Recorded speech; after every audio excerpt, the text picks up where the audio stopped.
Fala pessoal, tudo bem? Hoje a gente está aqui com a doutora Flávia, médica, tá? Para falar um pouquinho de um tema que eu acho que está ganhando muito espectro na população, muita falatório, muitas dúvidas com relação a alimentos e alimentos que possam estar influenciando o estilo de vida da gente, influenciando a saúde da gente de N formas, né? De N fatores. E aí, antes de começar a falar sobre isso, eu queria apresentar a doutora Flávia, que ela se apresentasse, falasse quem ela é, o que é que ela faz, como é que é a expertise dela na prática clínica. Eu sou médica, fiz residência de clínica médica no Hospital Geral de Fortaleza, trabalho até hoje lá. E aí depois eu fiz gastroenterologia, é uma paixão que eu acho que já veio de berço, né? Meu pai é gastroenterologista, é endoscopista. E aí, dentro da gastroenterologia, eu já comecei a trabalhar um pouco mais com essa medicina mais integrativa, né, que tem um olhar um pouco mais complexo. Eu sempre fui daquelas que passa muito tempo conversando com o paciente, com a anamnese muito detalhada, né, e aí foi enveredando para esse rumo de intolerâncias, né, de doenças mais funcionais, digamos assim.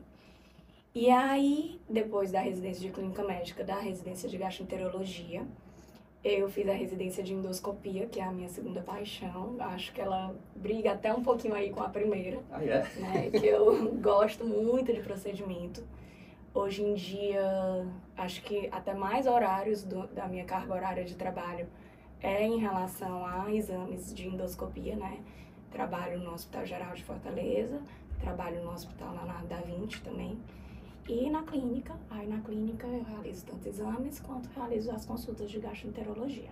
Mas dá pra fazer um link, né, Flávia? Dos teus exames com a consulta, quando tem alguma dessas situações total, né? Não, Tu é consegue ter os dois demais. mundos pra ti, né? Bem, gente, a gente queria falar um pouquinho, né, sobre intolerância à histamina. E aí, Flávio, o que é que tem pra dizer sobre intolerância à histamina? É algo que realmente está repercutindo muito no teu consultório?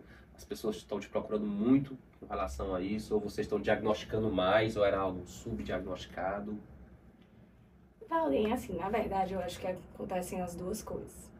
Eu acho que hoje em dia tanto acontece o hiperdiagnóstico, quanto durante muito tempo teve também o hipodiagnóstico, né? Se a gente for ver a intolerância à histamina verdadeira, a genética por deficiência da formação da enzima DAO ou por uma falha da atividade da DAO, né, uma atividade diminuída da enzima DAO, que é a que degrada a histamina, a verdadeira, ela não é tão prevalente assim. É de 1 a 3%. Então, Né, da pouquíssimas população. pessoas poderiam Poucas ter pessoas. realmente a A intolerância. genética, a verdadeira. Porém, muitas pessoas podem estar intolerantes à histamina. Né? Aí sim, aí é algo que a gente vê com uma determinada frequência. Não é do jeito que está hoje em dia no Instagram, que qualquer pessoa que é hipermóvel, qualquer pessoa que tem uma rinite, que tem uma enxaqueca, Tira a tem intolerância à histamina. intolerância à histamina. Tira todos os Não. alimentos, tira tudo. Existe a rinite, existe a enxaqueca, né? E assim, a grande sacada da intolerância, né? Até para você não estar dando aí diagnóstico adoidado, é exatamente essa. Ela é uma intolerância alimentar, né? Então, você comeu e você teve o sintoma. Qual que é a dificuldade da intolerância à histamina? A dificuldade é principalmente porque, se você for ver, por exemplo, uma intolerância à lactose, é muito fácil, né? Você identificar. Sou intolerante. Porque você sabe exatamente qual é aquele alimento que tem, né? A lactose já é algo mais batido, já Já é é algo. popular, né? Já tá já- até nos alimentos, né? Sem Pronto. lactose, com lactose, tudinho. Tem a É. enzima, não tem enzima. Exatamente. Já a intolerância à histamina, né? Os alimentos, eles vêm de classes completamente aleatórias. Isso é verdade. Né? Então, é complicado de você avaliar isso. Os sintomas não são sintomas só no trato gastrointestinal, né? Então, você tem, inclusive, que acometer mais de um sintoma, né? O trato gastrointestinal, ele é o mais acometido. Então, vai ser mesmo uma doença do gastroenterologista, vai ser uma doença do nutricionista, vai aparecer pra gente que aparece, que toma conta, né, do trato gastrointestinal, mas ela tem que ela acomete dois sistemas, né? Não concomitante, mas ela tem que acometer dois sistemas. Então, o pobre do paciente fica ali confuso, Fica né? louco. Fica louco. Não só o paciente, como muitas vezes os médicos, também os profissionais da saúde que vão lidar com aquele paciente. Então, só assim, viu, gente? Só pra vocês não ficarem, que eu já vi muita gente até falar assim, eu não posso ter histamina. Calma, tá, gente? Histamina é uma substância natural do nosso corpo, né, Flavinho? A gente produz isso, nosso sistema de defesa produz, as células de defesa. Então, ele tem muitas funções, tá, gente? Uma das funções, quando você começa a ter coriza, os olhos lacrimejar, isso é um mecanismo de defesa causado pela histamina. Na parte gastrointestinal, para liberar o suco gástrico, eu preciso de histamina para isso. Para dormir, para acordar, a gente precisa de histamina. Histamina tá no estado de vigília da gente. O que mais, Flavinha, que a histamina pode estar atuando aí? Neuromodulador, Neuromodulador, né? Excitatório, excitatório. do sistema nervoso central. Causa vasodilatação também. As infecções, então... para levar mais sangue para as células. Ou seja, ela é importante, tá, gente? A gente não pode... eu não quero ter histamina, então a dieta sem que eu tire toda a histamina do meu corpo. Não existe isso, tá, gente? Pelo amor do santo pai. É fácil a dieta. É fácil. Sem histamina. Começa por aí que não é praticamente meio que impossível, tá? Então, só para lembrar, gente, que a algo natural a gente produz, a gente necessita dela, tá? Para N fatores. Eu gosto até de brincar, Flavinha, eu vou brincar com os pacientes, que histamina é um alarme. A gente precisa do alarme, ele é essencial. Agora, se ele alarmar demais, aí o médico vai ter que começar a tratar. Junto com você. Daqui diagnostica. Mas, Flavinha, eu vejo uma questão muito assim das pessoas falarem, eu tenho alergia à histamina. Falar, no popular, né? E a gente vê muito no Instagram o pessoal falar isso. Qual a diferença da intolerância para a alergia? Para poder as pessoas entenderem isso de forma mais fácil, medicamente falando. Certo. Primeira coisa, né, é a intolerância à histamina, como eu disse. Gatilho, alimentar, sempre acometer um ou mais do que 2 sistemas, né, não acomete só o trato gastrointestinal. E você se expôs àquele alimento, você vai ter a sua reação de minutos até 4 horas. Né, o gatilho alimentar, ele vai desencadear, né, o seu sintoma, pode ser uma diarreia, pode ser um bloating, pode ser uma enxaqueca, pode ser rinite, né, vai ser desencadeado nesse tempo mais curto. Né, mas em até 4 horas, né? Isso. E como eu disse, né, o paciente fica muito confuso. Porque um dia ele come banana e ele tem enxaqueca. No outro dia ele come banana e ele não tem nada. No outro dia ele come banana e ele tem uma diarreia com uma enxaqueca também, ou só a diarreia, né? Porque a intolerância à histamina, principalmente quando ela não é essa verdadeira, né? Ela vai sofrer influência de várias coisas. Sofre influência do ciclo hormonal, na fase pré-menstrual, por exemplo, ela é pior, né? A irritabilidade das mulheres pode piorar muito, né? Por isso. Sofre interferência com estresse, sofre interferência com privação de sono, sofre interferência com qualquer coisa que altere a permeabilidade intestinal, né? Então, assim, ela é muito multifatorial, mais do que as outras intolerâncias que a gente conhece. Né? E para diferenciar da alergia, o que é que eu costumo dizer? Se você tem uma alergia alimentar, primeiro que ela é imunomediada. Então, ela vai ser via IgE, ou IgG, ou IgM, mas ela é imunomediada. E ela é reprodutível, né? Ou seja, por exemplo, se eu tenho alergia a camarão, todas as vezes que eu comer camarão, eu vou ter um processo alérgico. Eu vou ter um processo alérgico. Ela é específica e reprodutível. Se você tem uma alergia a camarão, você vai comer o peixe, você não vai ter alergia. Né? Você vai ter o mesmo sintoma com o mesmo alimento, na mesma intensidade. Então, por mais que você coma pouco camarão ou você coma muito, você vai ter o sintoma. Já se você tem uma intolerância à histamina, pode ser que uma vez o camarão, por exemplo, ele pode ser um alimento rico em histamina, principalmente se não for fresco, né? Então, você vai, um dia tá ali no seu ciclo menstrual, você tá mais suscetível, né, a não conseguir degradar essa histamina, a sua DAO está mais deficiente, ou teve uma infecção do trato gastrointestinal perto, teve um Covid, que seja, então você não está conseguindo lidar ali com aquela quantidade de histamina ingerida, né, uma histamina exógena, você vai comer o camarão e naquele dia ali você tem uma dermatite. Ou o seu olho incha ali um pouquinho, ou dá uma rinite, dá uma crise de asma. Então, assim, é complicado, de fato, né, para o paciente entender. E tu falou que o Covid teve isso aí também, com relação ao aumento de liberação de estamina, a diminuição da degradação da estamina, teve relatos disso O também? Covid, Ele foi muito fatorial, né, o pós-Covid, É. né? Você fica com N coisas. No pós-Covid, a gente via muitos pacientes, eles acreditam que por afetar a permeabilidade intestinal, né? Então, assim como, por exemplo, a lactose, que é liberada ali no intestino delgado, nas bordas escovas, a enzima que degrada o leite, a histamina também ela é liberada no intestino delgado. Então, quando você tem um estado de permeabilidade intestinal, tanto você vai diminuir a questão de você conseguir degradar essa histamina exógena, quanto você vai estar sendo exposto a mais antígenos com essa permeabilidade intestinal, né? Então você vai estar também com o seu sistema imune aumentado, né? E aí você pode ter, além da intolerância à histamina alimentar, você pode ter um quadro de aumento da degranulação de mastócitos, né? Que acaba liberando mais histamina. E aí você causa um estado estaminérgico, né, ali. Pós-Covid. Pós-Covid. Então tinha muita gente que falava, depois do Covid eu fiquei, sei lá, 2, 3 meses tendo hipotensão postural, tendo taquicardia, né, tendo enxaqueca, Tudo com histamina. diarreia, tudo que é ligado à histamina. Cara, essa eu não sabia não do pós-Covid. Eu trabalhei com isso aí no doutorado, mas legal, gostei. Eu senti, quando eu tive Covid, foi? eu fiquei ainda assim um bom tempo, mas um dos sintomas que me fez ir fazer o teste, eu subi a escada, me deu uma taquicardia e um lance de escada.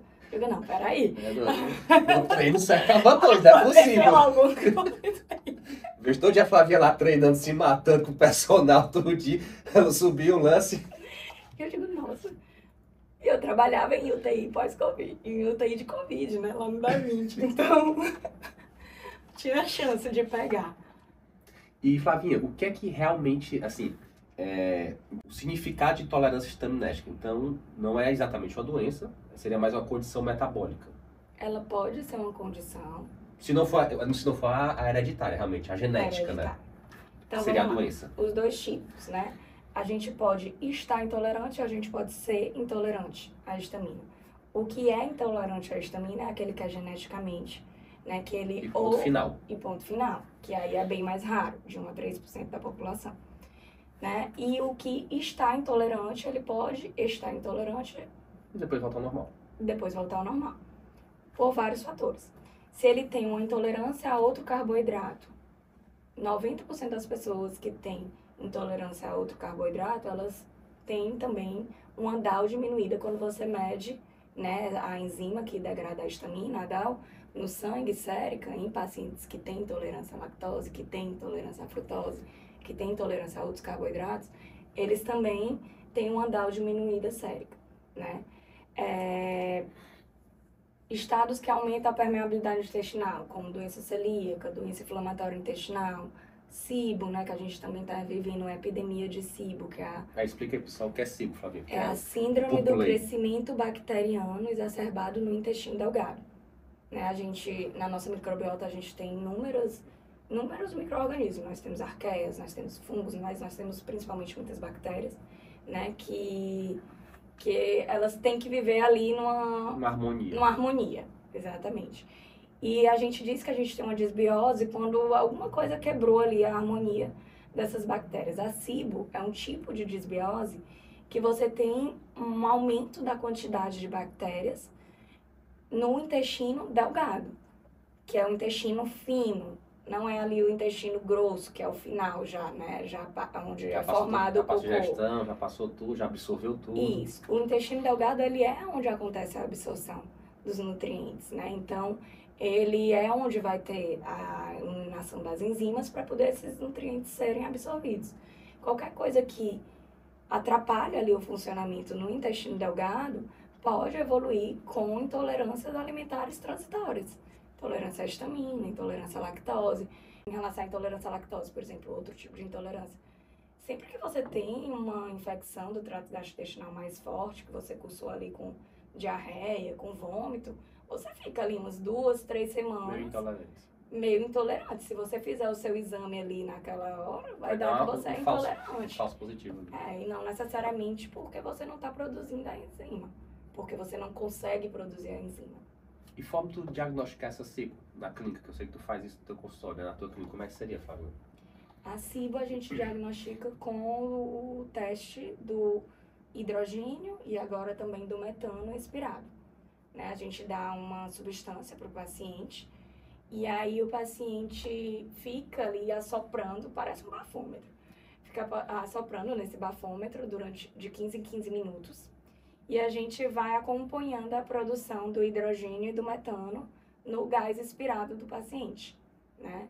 Então, tanto o hidrogênio quanto o metano, se ele começar a subir, é porque as bactérias do intestino, elas estão produzindo, estão degradando ali o substrato que a gente deu e estão produzindo o gás. E aí, quando você tem uma curva muito ascendente, aí você consegue dar o diagnóstico. Pô, já tem uma técnica que faz. E Flavinha, tu disse que normalmente são 2 sistemas, né? O sistema gastrointestinal e quais os outros sistemas, os mais comuns que são afetados, né? Sempre vai ter alguma alteração gastrointestinal com a intolerância à histamina. E quais os outros sistemas? Seria pele, cabeça, e aí? Quais são os sintomas comuns, né? Do gastrointestinal tu já falou, as alterações, mas os outros sistemas que as pessoas fiquem mais em alertas, assim. Pronto. Lá, na minha anamnese, até para não esquecer de nada, eu sempre vou de cima para baixo, né? Então, é muito comum a gente ter que perguntar ativamente para os pacientes o sintoma. Porque se for homem, então... Não fala nada. Não fala. Ele não consegue a mesma A coisa. consulta de mulher dura 3 horas, a consulta de homem dura 30 minutos. É rápido. Se você não perguntar, né? No meu consultório, às vezes, as mulheres mandam um bilhetinho, sabe? Na calça ou na blusa. Aí não fala nada. Aí quando chega lá, vem a mensagem pra mim. Valden, olha a calça dele, o bilhete que eu botei. Não, aí é demais. Acontece isso. Aí eu vou lá, o cara... Deixa eu ver só tua calça aí, cara. Aí eu pego o bilhete. Terminou, né? A tua mulher falou aqui que tinha isso. Ele, como assim? Tá aqui, macho, o bilhete que tua mulher mandou. Olha, eu só acredito porque em casa eu tenho um desses. Olha aí, tá vendo? Todo mundo tá brincadeira. Com quase 40 anos eu tenho que ir pro médico junto com Olha ele, aí. senão não dá certo. Se eu não for, tem que mandar um recado mesmo, é verdade. Não é mentira não, Jesus. Esse cara é brincadeira não. A mulher ela faz isso mesmo com o marido. Estamos ajudando, né? Não. Mas vai, vamos lá. formativa. Os sintomas, né? Sistema nervoso central. Enxaqueca, cefaleia, névoa mental, aquela sensação de tipo, você não conseguir pensar, a gente chama de fog, né? É uma névoa mental mesmo, né? Da parte respiratória, rinite, coriza, espirro, congestão nasal, lacrimejamento, né? Aquela pessoa que come um queijo mais curado e logo o nariz começa a escorrer, falta de ar, pode chegar a ter asma, né? Da parte cardiovascular, hipotensão, taquicardia, né? Hipotensão postural, da parte dermatológica, antema, né? Que é aquela vermelhidão, uma dermatite, um prurido, ou até mesmo aparecer manchas na pele, edema, né? Edema periorbital, da parte do já menos comum, né? Cistite. Existem alguns pacientes que Cursam com sintomas histaminérgicos, né? Com cistite. Do trato gastrointestinal, diarreia, náusea, vômito. Você imagina. O mais comum, o bloating, né? Que é aquele barulho na barriga. Conversando com você. Conversando com você mesmo, sem você estar com fome, e a barriga lá, blá, blá, blá, blá. É o mais comum, 90 e poucos por cento dos pacientes. Relatam muito. Eu tô comendo, eu tô com fome, e a barriga tá lá, roncando, falando. Os teus relatam, porque o meu eu tenho que perguntar. Porque se eu não perguntar, É que a memória é mulher, né? ninguém fala. Porque o meu público é feminino, é mulher, então elas falam. Eu nem pergunto, já estão falando. Pronto. E acho que é isso, né? Diarreia pode cursar constipação, mas é mais difícil você, em 4 horas, descobrir se você tá constipado ou não. Né? Empachamento pós-prandial é o segundo do trato gastrointestinal também. E acho que é isso. São os principais, São né? os principais. Então, normalmente, né, gente? Um do trato gastrointestinal com algum outro sistema. Sempre vai aparecer, né? Não necessariamente precisa ser o do trato gastrointestinal, não. É o mais comum. Mas é o mais comum. Mas sempre dois sistemas vão estar acusando. Sempre 2 sistemas. Ótimo. Então, isso é o que torna tão difícil vocês, médicos, tentarem diagnosticar a intolerância? Seria a não, vamos dizer, uma doença esquizofrênica, uma hora de um jeito, uma hora está de outro jeito? Seria... Acredito que sim. Além disso, o fato dos exames. Assim, quando o paciente apresenta os sintomas com mais frequência, os sintomas de maneira mais forte, o médico fazendo uma anamnese mais detalhada, né, buscando ativamente, ele vai conseguir pelo menos acender uma luzinha na cabeça dele, né? Então, assim, ter aquilo ali como hipótese diagnóstica, certo? E aí ele vai partir para os exames. A grande dificuldade vai começar aí. Porque a gente pode, por exemplo, medir a quantidade da enzima DAO, sérica, né, no sangue, mas é um exame caro, um exame que o fato de você ter uma DAO sérica não uma quantidade boa, não quer dizer que essa DAO está funcionante da maneira adequada e nem quer dizer que ela está no intestino na quantidade adequada, certo?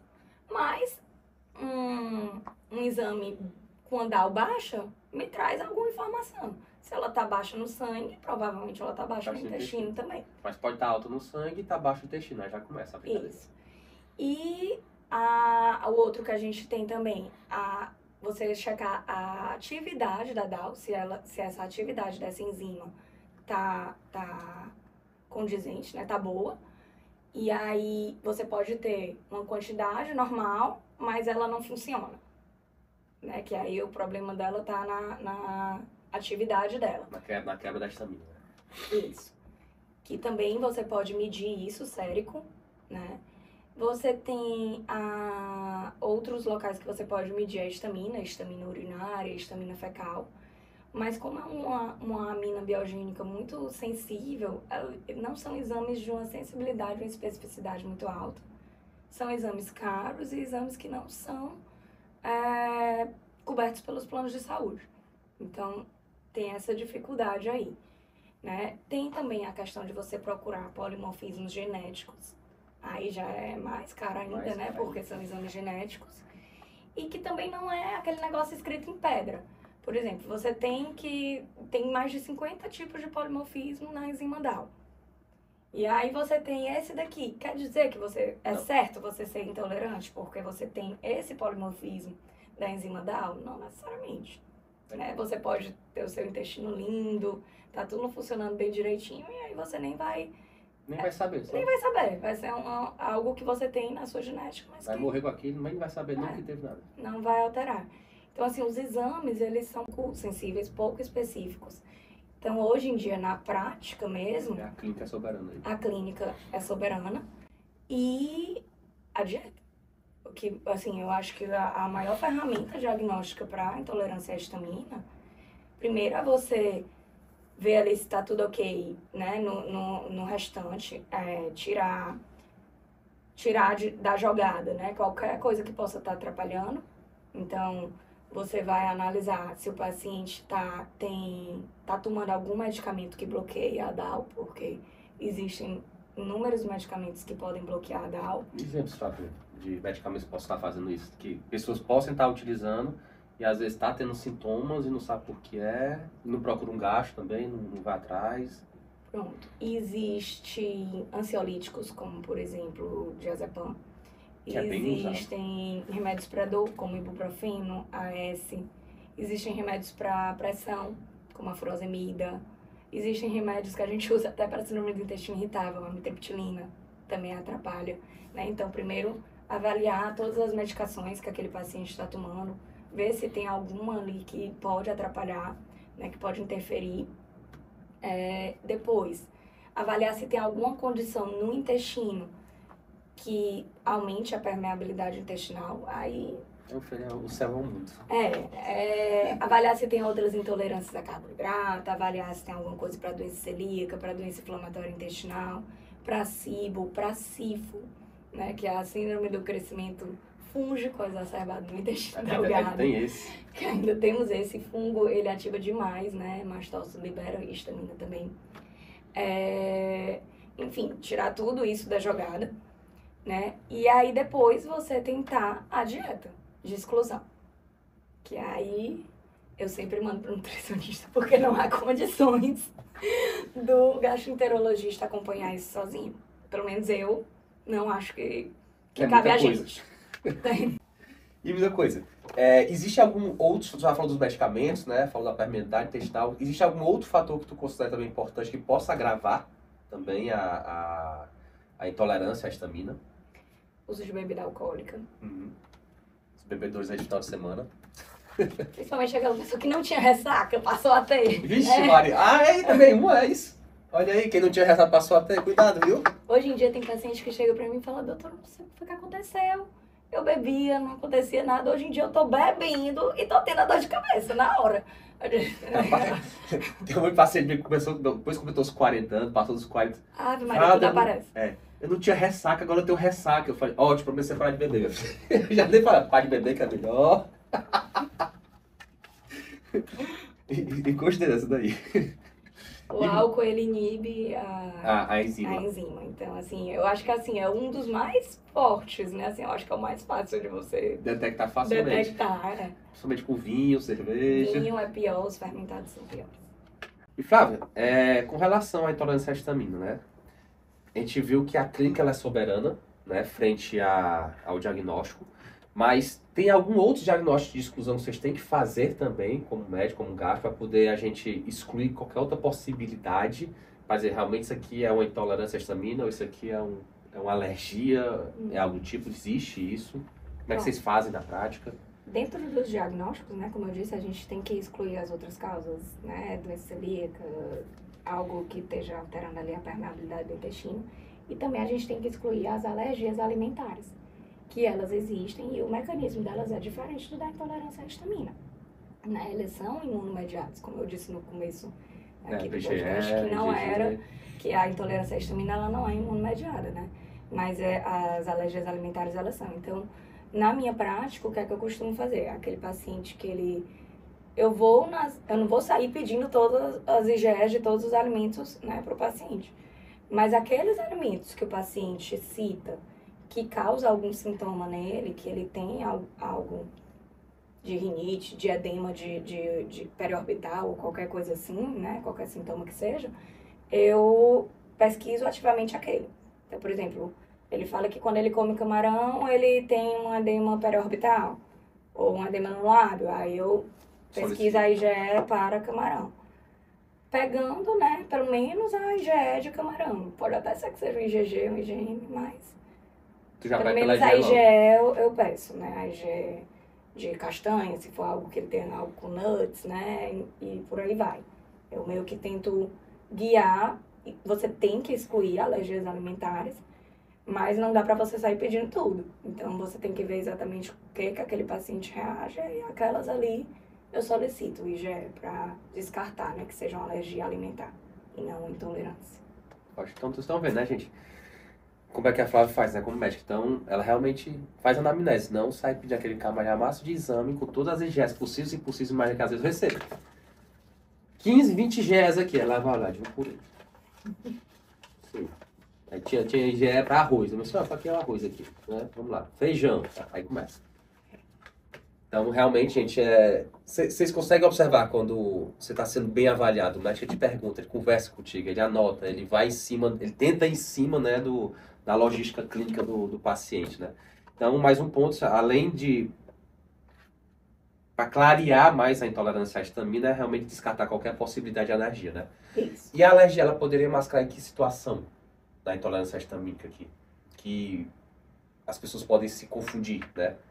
Os sintomas podem ser os mesmos. Também estão sintomas, né? Porque são sintomas também parecidos, né? São sintomas estaminérgicos, né? Também, pelo excesso de histamina. Verdade. Só que no caso da intolerância à histamina é por uma histamina exógena. E no caso das alergias, vai ser pela degranulação dos mastócitos. Né? Que aí vai liberar mastócitos, basófilos, enfim, células de defesa que vão liberar a histamina na circulação. Descartou a alergia, possibilidade de intolerância à histamina. Isso. Então vamos lá. Então, na tua prática clínica, né, Flavinha, que a gente pode até estar jogando aqui. Tu acha que existe, fora fazer isso, tu acha que aqueles suplementos que tem a enzima DAO, né, eles são utilizáveis, na prática funcionam bem, ou mais ou menos, como é que é? Funciona, né? A gente consegue manipular a enzima DAO e funciona muito bem. Inclusive, você pode fazer prova terapêutica, né?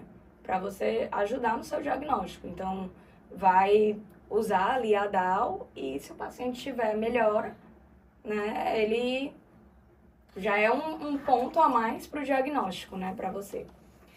E outra coisa que os estudos mostraram é que quando você utiliza a DAO, inclusive depois, quando você tira, né, a enzima do paciente, quando você diminui ou tira mesmo, o paciente aumentou o nível sérico da DAO dele. Tipo, algumas... Como se ele tivesse melhorado, talvez, a permeabilidade intestinal dele. Pode ser também. Né? Porque deixou de ter a intolerância ali atrapalhando. Eu ia perguntar exatamente isso, se a utilização da enzima na prática clínica faz o paciente não se preocupar mais com a dieta, e aí ele querer usar sempre a enzima, ficar meio que dependente. Diferente da lactase, a enzima DAO ela é muito mais cara.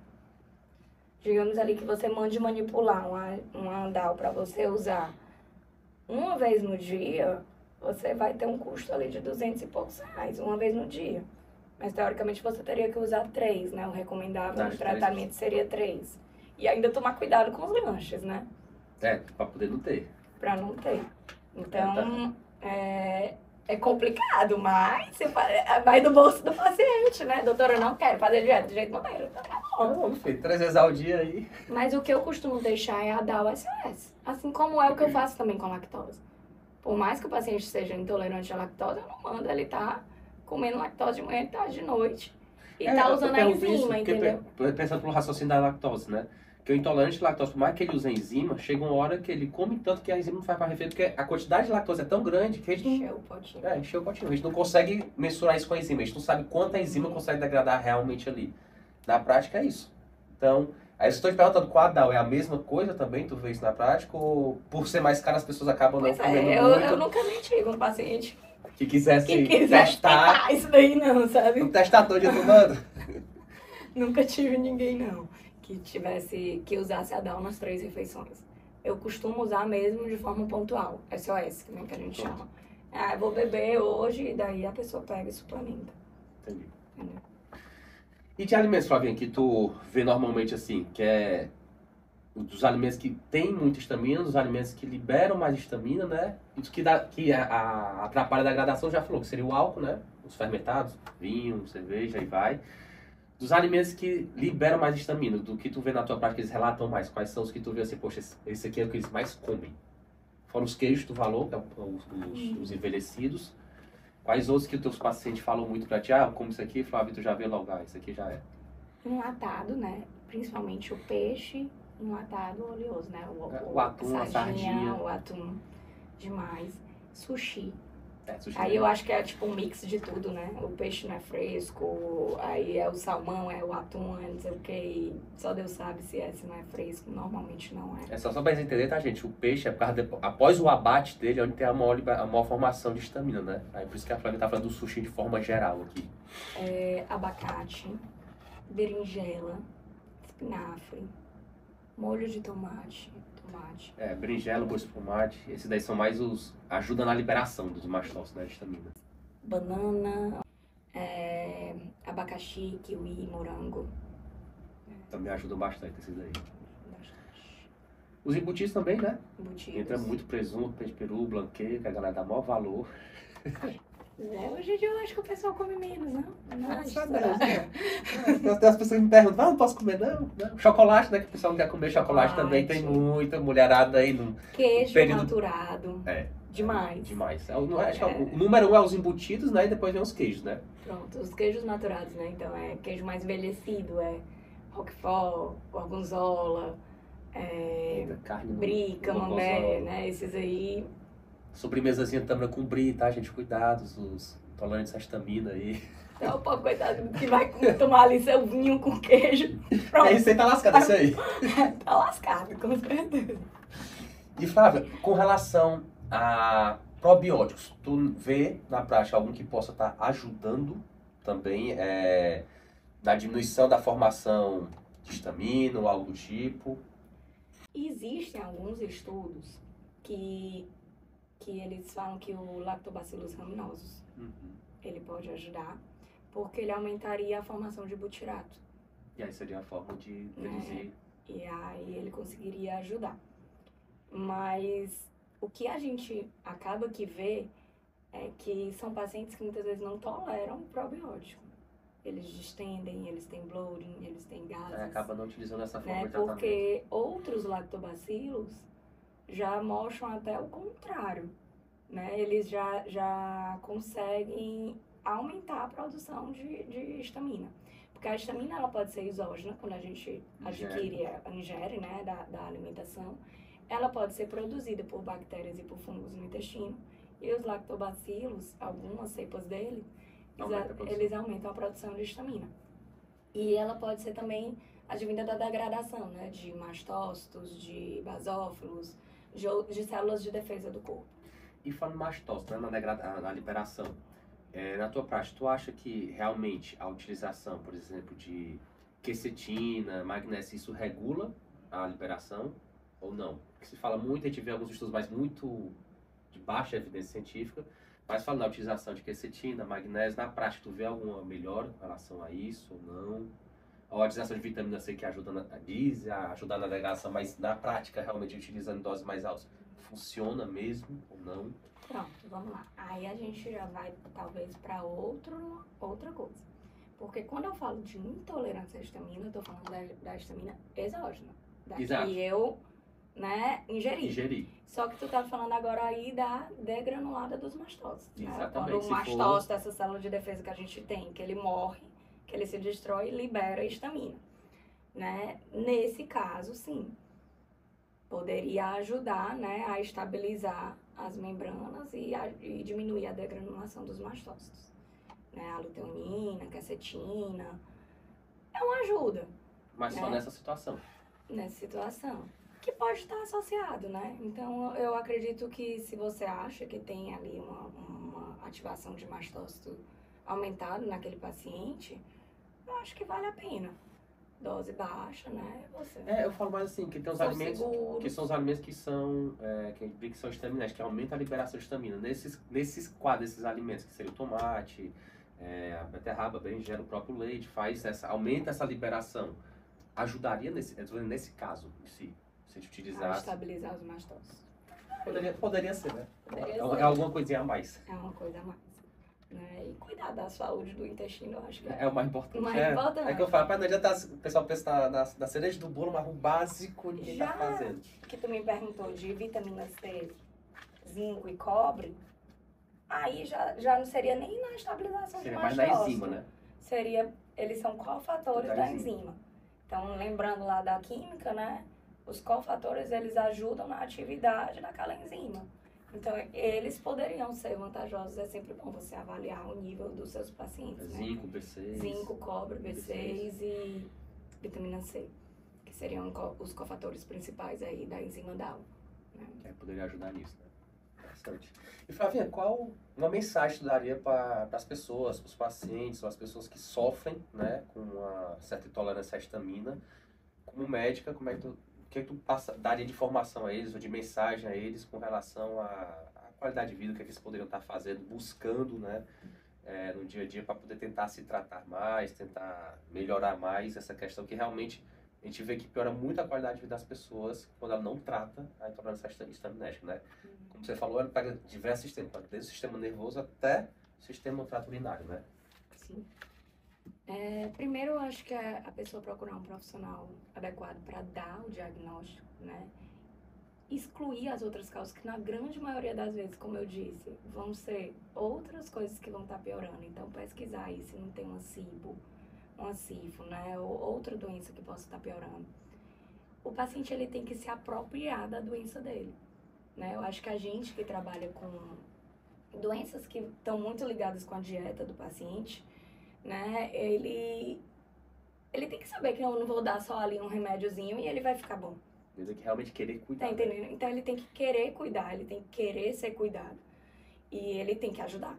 Porque eu não posso comer por ele, eu não posso fazer a dieta que eu acho que assim ela serve para dar o diagnóstico e ela serve para o tratamento. Então eu acho que o principal aí é a dieta, né?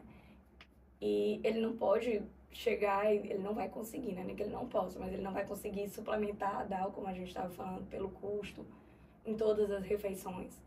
Então, assim, ele tem que se apropriar da doença dele, né? E tá junto ali do médico, né? Mas tem que aceitar, né? A gente vê muito paciente que quer uma pílula. A maioria, eu acho. A maioria. Eu acho que vocês talvez até mais do que a gente, né? O pobre do nutricionista sofre mais do que a gente, talvez. Dá pra dar um jeitinho, não dá pra botar isso, dá não. Você é chato, você é horrível. Sou. E Valden, agora eu que queria perguntar. Pergunte. Da dieta. Vamos lá. Se eu te encaminho um paciente pra fazer Mudou o ruxo aqui, viu? pra fazer uma dieta, como que é a tua abordagem?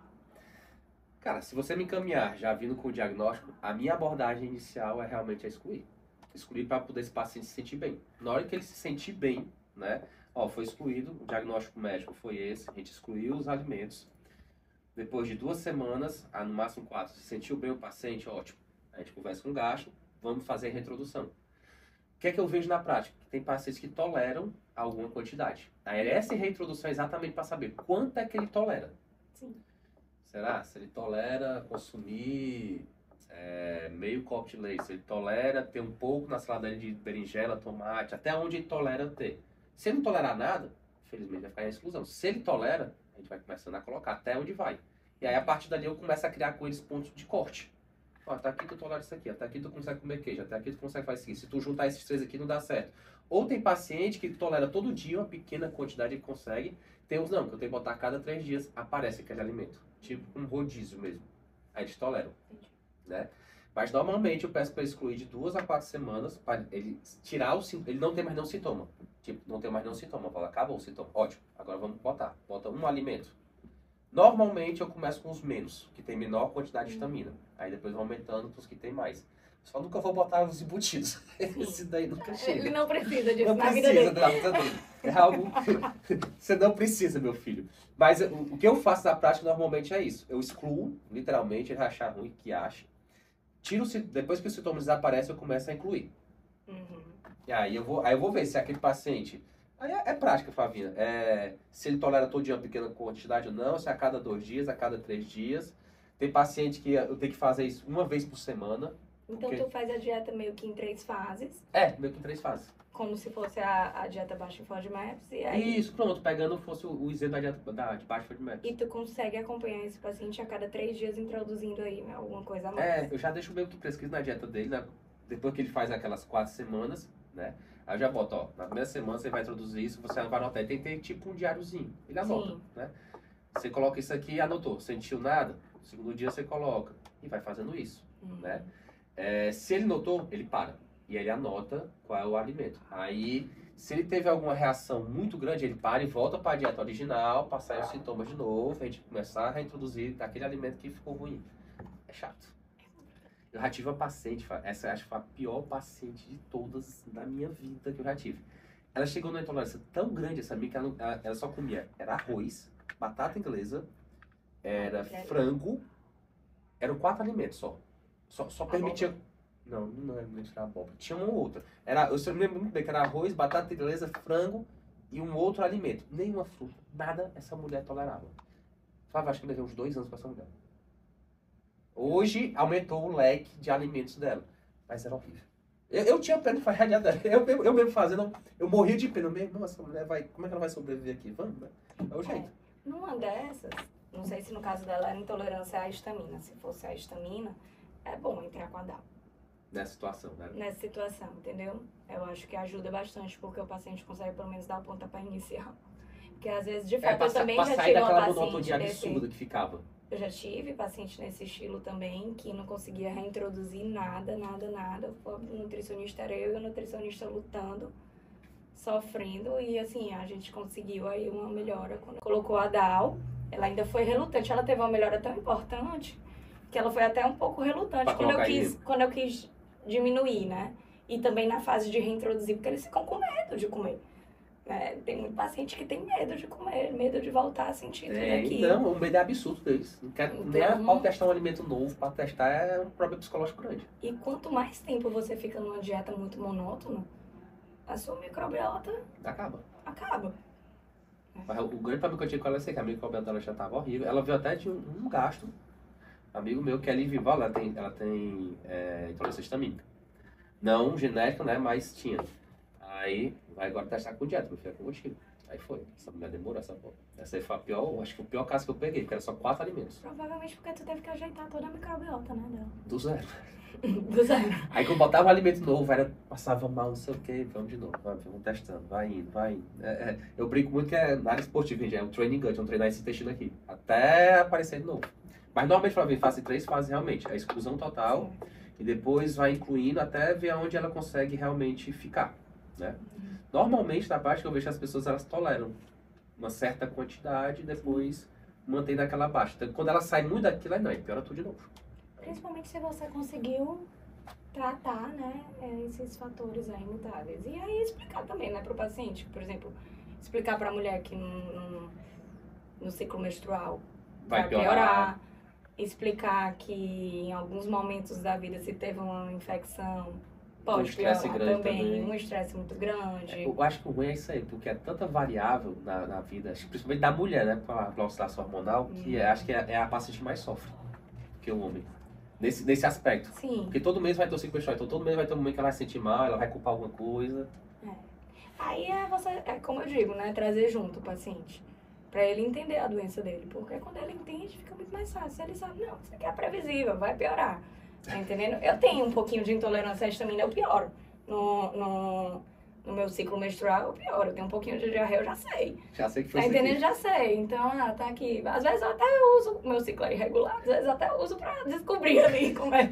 Se tá chegando perto, se não tá. Vai se ver, eu vou saber. Mas ele tem que entender que o médico não pode fazer o que só ele pode fazer por ele, né? Depois eu vou fazer, até que tu falou da dieta, vou tentar fazer um quadrozinho e depois a gente postar nas redes sociais da gente os alimentos, que histamina, os que liberam, pra poder a gente postar e dar um alerta aos pacientes. Sim. Então fica aí, está devendo a vocês, tá? Um quadrozinho com os alimentos principais, para poder a gente postar. Eu e a Flavinha, a gente pode tentar orientar um pouco vocês aí. E diária alimentar, né, também? Como uma ferramenta de diagnóstico. Pra mim é o mais importante. Agora, quantas pacientes tu mandou fazer diária alimentar e fez? Poucas. Ninguém faz. Poucas fazem. Só as que estão sofrendo muito. As que sofrem muito, meu irmão, assim, que acabou, a qualidade de vida dela ficou horrível. Aí essa daí faz. A maioria começa fazendo celular e não faz mais, ou tenta decorar. Aí a gente fica naquele erro e acerta. O paciente. Na consulta, muitas vezes eu primeiro pergunto dos sintomas, pergunto, por exemplo, tem rinite? Tem. Você liga com algum alimento? Não. Aí tá bom. Aí daqui a pouco eu vou, pois tá bom, o que é que você come no café da manhã? A paciente começa, não, eu tomo 4 ovos, não sei o que mais lá. E como é que você fica depois do café da manhã? É desse jeito. Não, meu nariz escorre. Tem uma pergunta que eu faço sempre, meu paciente, assim, qual alimento não pode faltar na sua dieta? Aí quando ele diz, esse aqui eu vou atrás agora, peraí. Porque normalmente é o que ele tem mais vício, é o alimento que ele não deixa faltar nem a pau. Aí quando ele fala, não, é tal alimento, Aí quando eu começo a perguntar, aí não vem o alimento. Mas você não perguntou qual alimento que não podia faltar? Exatamente, por isso que eu perguntei. A pergunta é clássica, que eu já deixo... Não é nem eu que pergunto para poder disfarçar. Fica na recepção, né? Então na recepção eu pergunto, qual alimento que não pode faltar na sua dieta? Aí ele responde, ótimo, já sei por onde eu vou começar. O pobre aí responde achando assim, esse aqui não vai tirar nem a pau. Tipo isso. Mas tem que enganar os pacientes, porque senão eles não falam não. Você tem que perguntar ativamente, né? Na intolerância à histamina, eu vejo que tem que perguntar, porque não é que nem a intolerância ao glúten, não é a intolerância à lactose. Que você come já sabe. O pessoal já falou tanto, já é mais simples você identificar, né, o que é que tá causando, que a pessoa já chega relatando, eu sou intolerante à lactose. Tem outra coisa também que piora muito, né, a degradação, fora o álcool, né, que inibe, né, a degradação, que ficou até legal agora na União Europeia, levantar bandeiras aos aditivos alimentares, aos corantes. Também é um que piora muito, né? Então, tudo que é corante, benzoato, glutamato monossódico, cheio daquele molhozinho shoyu ali do sushi, que a galera bebê do sushi. O pobre do sushi, ele é um combo. É um combo perfeito. Né? Rapaz, você quer saber se tem tolerância à histamina? Vai pra casa sushi, vá, comba. Sim. Então também são outros fatores aí que a gente começa a prestar mais atenção, tá? A gente comer menos produtos industrializados, né? Então isso é fundamental, comer menos corantes também. E alguma coisa mais para acrescentar a todos? Assim, em relação aos antihistamínicos, é algo que a gente também às vezes entra, né, para dar um alívio maior do paciente, também é algo que a gente consegue usar no tratamento, né, os inibidores, principalmente H1 e H2, que são os mais prevalentes no trato gastrointestinal, a gente consegue ali utilizar, não por muito tempo, muitos deles têm efeito colateral, né, da sono e tal, mas é uma outra ferramenta. é uma ferramenta que a gente consegue também. Seria normalmente a ferramenta de início? De início. Eu, pelo menos da minha linha, eu sempre quero menos, né? Então, Quanto assim, menos medicamento, melhor. quanto menos medicamento, melhor, né, no caso. E então eu digo, até quando eu preciso, por exemplo, utilizar o IBP, eu sou uma gasto que não utiliza muito IBP, né? Inibidor de bomba de prótese, por exemplo.